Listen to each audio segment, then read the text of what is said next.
Welcome back, guys. Going to talk about another Inquisition unit. Oh, there's my phone going off. We're going to talk about the Ordo Malleus Inquisitor. Now, Cody is an Ordo Malleus, but he's kind of set. But a standard Ordo Malleus is the same cost as all the other Inquisitors, 25 points. It's a minimum cost for an Inquisitor. Stat line is pretty standard for a normal human, but better ballistic and weapon skills.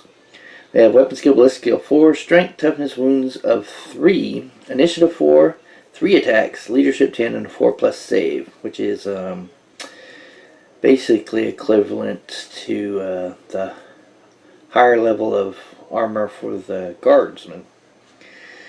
His war gear is a bolt pistol, chain sword, frag and crack grenades, and psych out grenades. They have base for their rules, independent character, and stubborn. So keep that level 10 leadership there. Keeping units in check. Which is one of the big things about, notice about Death Watch armies and Inquisition.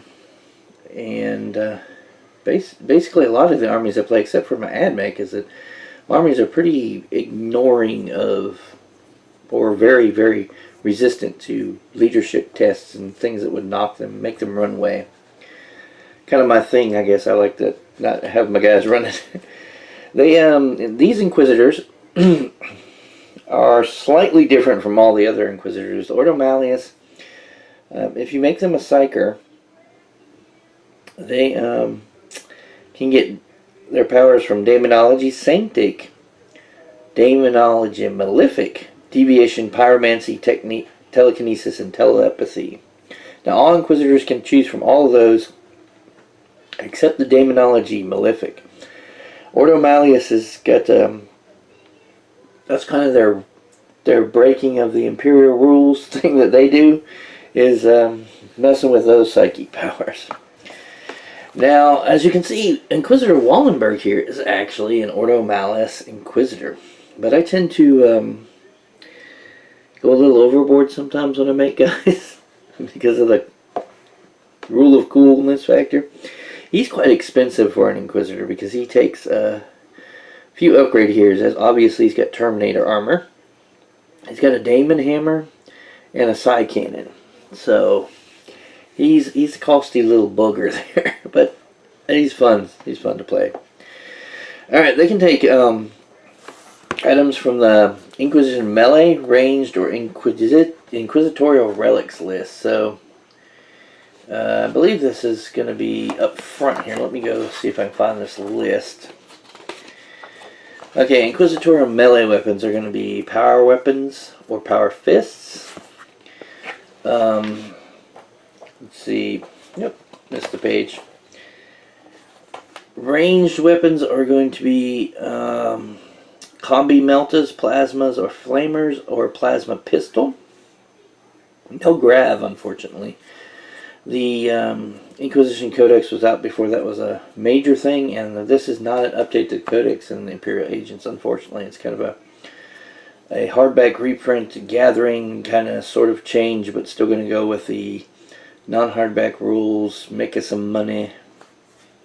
Don't know why. I think they're kind of finishing out. They're kind of trying to tie up the loose edges of 7th edition so they can plop out 8th edition here is what they're doing. And the relics, of course, are a Grimoire of True Names, the Liber Heresis, and the Tomb of Vethic, which are pretty good. Let me see. Let's go find those. Does it give me a page number? No, of course not. Doesn't list them in this book. I never even really... Yep, here it is. Okay, the Liber Heresis, basically what it does is at the start of your turn, you can take a leadership test.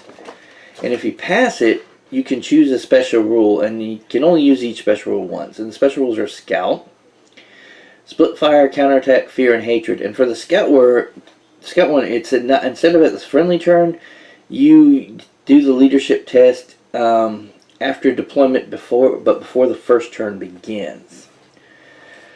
So if you want to use that one, you have to use it first turn of the game. Everybody deploys, and then you try to take the test, and if you make it, then you can do scout moves for your stuff there.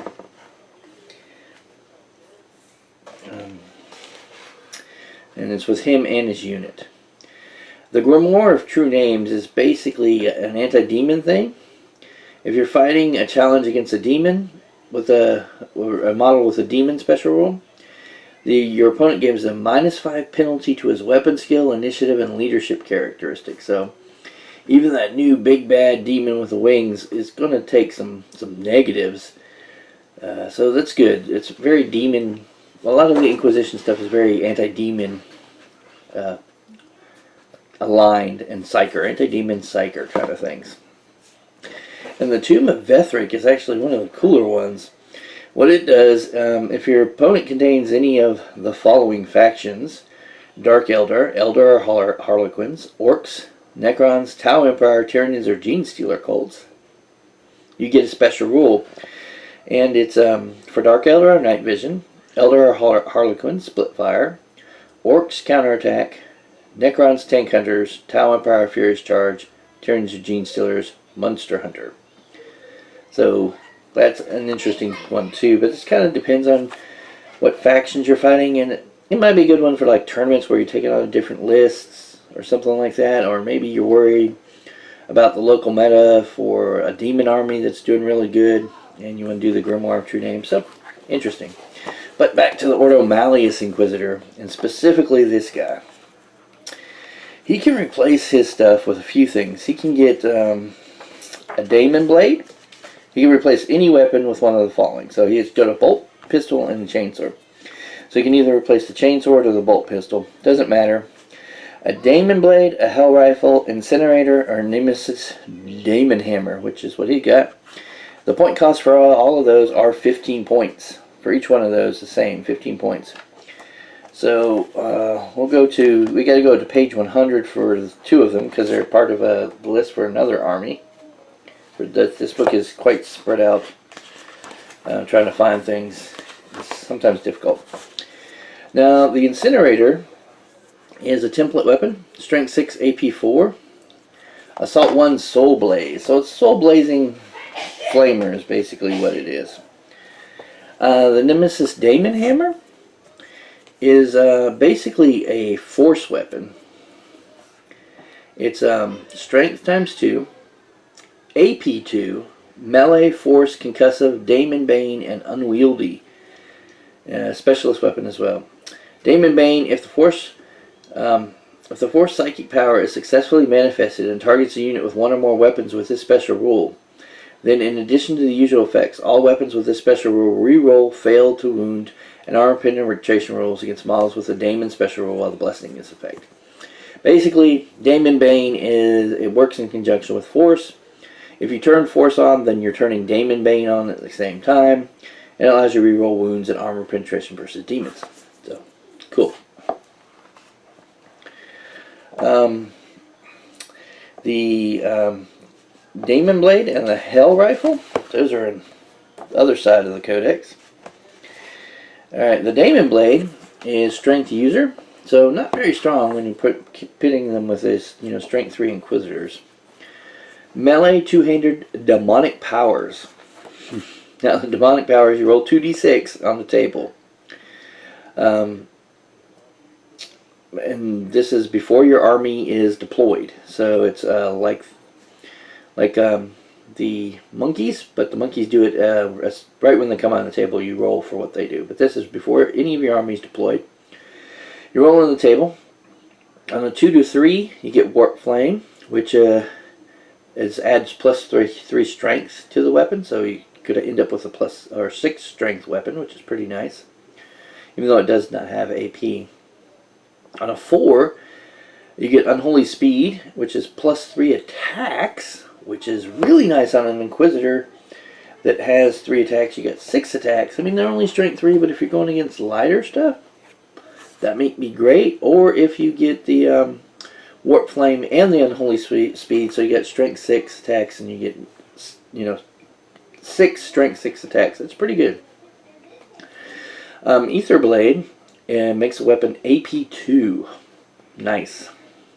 Vampire. When the Daemon Blade inflicts an unsaved wound, its wielder immediately gains plus 1 wound to a maximum of 10.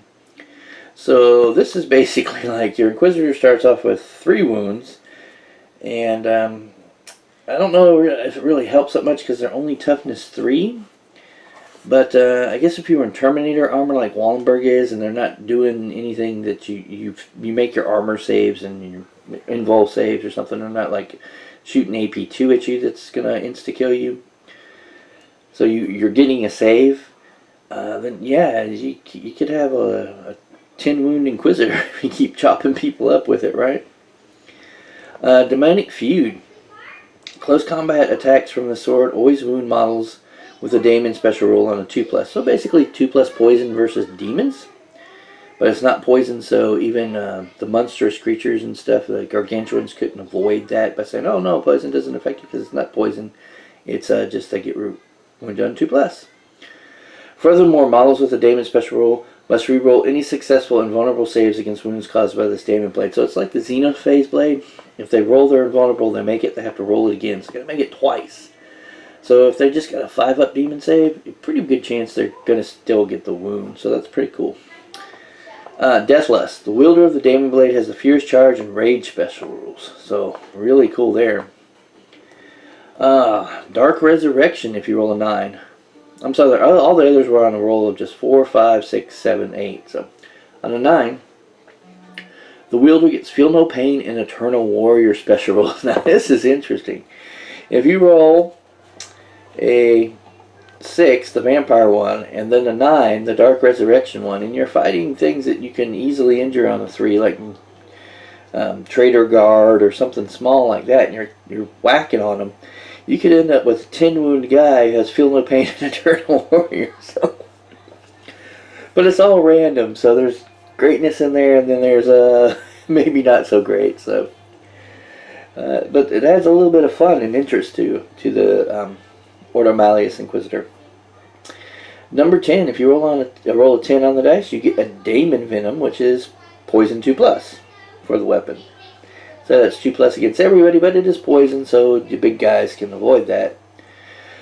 At 11 or 12, pardon me, you get you generate 1 additional warp charge point for each of his turns. In addition, the Daemon Blade gains the Force special roll. Okay, so you generate 1 additional warp charge point in each of your turns. Okay, so basically that's saying you give Force for the weapon, so it becomes a Force weapon, and you get additional warp charge points. Now you have to be a Psyker to use that, so you would have to pay to make your Inquisitor a Psyker so that you can use that. And what you got to do is, for that, you may pay 30 points to upgrade him to a Psyker. So 55 points base for Psyker, and then 15 for the Daemon Blade, so 70 points. It would be a 70-point Inquisitor at that point, with a 4-up save. So, I don't know. Probably pay the 3 points for power armor, because, yeah, we'll get down to there, though. Okay, he can take any of the following things. Cybolt ammunition, Imperium brain mines, 5 points for the ammunition, 10 for the mines. And what those do, Cybolt is basically, where is that at? It should be here on 1/3. There it is. It basically is +1 strength to a weapon. And so that's pretty cool. And so any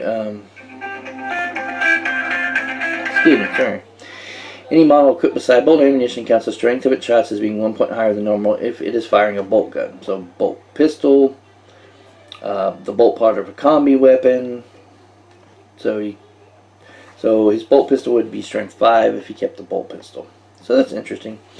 The brain mines are used at the start of the fight subbase, nominated in any model in base contact with the bearer of the mines.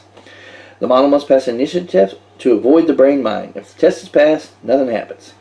If it's failed, the victim has been rendered momentarily catatonic and cannot strike any blows during this subphase. So, yeah, that could be devastating. They have to fail an initiative test. But if you if you use it against something that initiative is kind of average and they fail that roll, I mean that could make this close combat for you. Could really do well. And it's only 10 points, so maybe you want to do that. It just depends. You can take power armor for 3 points. Now 3 points. 3 points for a 3-up save over a 4-up. I think it's worth it. That's definitely worth it. That's almost like you got to take the 3 points, right? Got to take the power armor. He can replace his bolt pistol, chainsword, fragging crack grenades with Terminator armor, a storm bolter, and a Nemesis Daemon hammer for 40 points. So this is where he is. He's at 65 points right there. And he's got the hammer that comes with that. And then we do some upgrades later on. So you can replace the Terminator Storm Bolter with a Combi Flamer, Combi Melta, Combi Plasma for 10 points. Or the Psi Cannon for 15 points. And that's all the way in another section in the book. And what does the Psi Cannon do? Well, it's an anti-psyker Gatling gun, I think is what it is. Or like psychic Gatling gun, that's what it is. Psi Cannon is 24-inch range, so pretty decent range. Strength 7, great strength. It's only AP 4, but that's pretty good. And so it's going to be auto knocking out, toughness 3, normal human stats. So that's great. It's salvo 2-4 rending. So Inquisitor's not relentless. I don't think Terminator armor gives them relentless. I'd have to check that out. Salvo 2-4 rending. So that is pretty decent. I mean, a lot of good strength 7 shots you can put out there. So that's him right there. So Wallenberg right here. Let's just point him out. Base Inquisitor, 40 points. He's 65. 15 for the Psi Cannon. So he ends up being about 80 points. And of course we want him to be a Psyker, so 30 points. 110 points for Wallenberg is what I usually run him at. Because Psyker level 1, you want him to be Psyker level 1 so that you can use the effects of the Daemon Hammer. You have a Daemon Hammer, got to use a Daemon Hammer, right? And Inquisitor as a Psyker may replace any weapon with a Force weapon for free. So there's that. So you can get a bolt pistol and a Force sword, staff, axe, whatever, for free. Of course, that's a 55-point Psyker, which have his base thing, and then a Force weapon for 55 points. Not a bad deal. So that is the Ordo Malleus Inquisitor. They can only be level 1 Psykers, but they can use malefic powers of demonology is their kind of advantage, and they're the only ones, Inquisitors, that can get an invulnerable save by having the Terminator armor. Alrighty. As far as what to do with this guy and how to build him, and just an Ordo Malleus Inquisitor, there's so many things that you can do. You could use the Incinerator, I guess, put him in a close combat unit or some acolytes that are defending an objective, and his Flamer would do you some good. Then you could get him some psychic powers, either defensive, if you're holding the objective, or maybe re-rolling to hits for weapons that your acolytes that are helping you to defend the objective might be. Maybe invulnerable, try to get invulnerable saves, invisibility, things like that. Be good on that guy. And he's only got 1 psychic power, can only cast 1. Well, I have Force and whatever, but you can only cast 1 a turn by the new FAQ. And so that would be one way to do it. The other way is as I have him as kind of getting in with a nice tough unit of Terminators or Marines, or as I have over here the power armored acolyte, which are very expensive. Not the best choice. Trust me, not the best choice. When we get to them, we'll discuss that. And using those guys to kind of punch a hole in some stuff. Light armor, monstrous creatures, things like that. taking the fight to the enemy kind of guy. They really are the anti-demon type of Inquisitor with what they can do and what they have. Equipping them with a daemon hammer, maybe giving them the relic against demons. Which one was that? The what was it called? The Grimoire of True Names. Kitting them out like that, you could really make a really anti-demon guy to take out big demons and stuff like that. Give him a nice retinue that will hold out for him some crusaders, maybe for the invul saves to help him. Try to keep him out of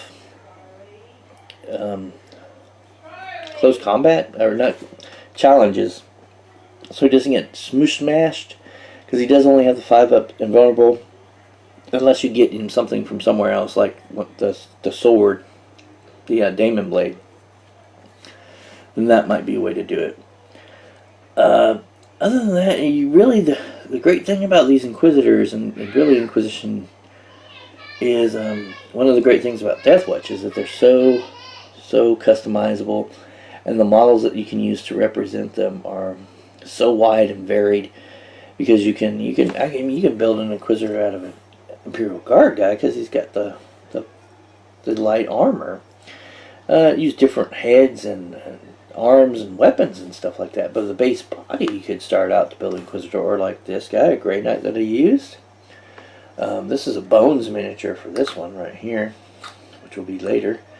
So there's a lot of options. You could probably even build an Inquisitor off a Skitarii, which would be a really interesting Inquisitor build, I think.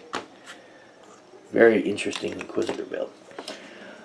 I don't think I can say much more about the Ordo Malleus Inquisitor, other than you should try one out. They can be very cheap, Inquisitors can be, and with these new formations, it's an extra Warlord trait, so you may be able to get an Orbital Bombardment or something. The Warlord trait specific to the Ordo Malleus Inquisitors, let me find them real quick. All three types of Inquisitors have these first three: Unquestionable Wisdom, Reader of the Tarot, and Burner of Worlds. Now, Unquestionable Wisdom is they can choose to pass or fail morale checks. Reader of the Tarot, and his unit as well. Reader of the Tarot is, while he's alive, you can roll 2 dice and choose the result you want when resolving for reserves. Outflank, Mysterious Terrain, or Mysterious Objectives. So it helps you bring in reserves, get better objectives, use Outflank. So really, really decent. Burner of Worlds is basically a range imminent, strength 10, AP 1, ordnance 1, barrage, a large blast, orbital bombardment, which is nice. And then for Ordo Malleus, the specific ones are Daemon Hunter. They get preferred enemy daemons, so like I said, you can really make him an anti-demon guy. Incorruptible. All units with a Daemon special rule within 12 inches of the Warlord suffer a -1 penalty to their invul save to a minimum of 6+, and is cumulative with any other modifier, so you can even drop it farther, and you can basically make them have a 6+ invul if you've got enough modifiers. And then Forbidden Lore. If the Warlord is a Psyker, like I said, kind of really want to make him a Psyker, he generates an additional warp charge point in each of his turns. If the Warlord is not a Psyker, he has an Adamantanium Will special rule. Adamantanium. So really cool for the Ordo Malleus. If you're going to build an Ordo Malleus Inquisitor, really all the tools and everything are there for you to build an anti-demon Inquisitor or small detachment force if you need to deal with demons and all that stuff. And with the new chaos stuff coming out and some of the demons and all that, that might be a good choice these days. Alright guys, you know all the things. Like, comment, subscribe, hit that bell icon so you can get the updates. Share the videos around, those really help. And other than that guys, I'll talk to you later.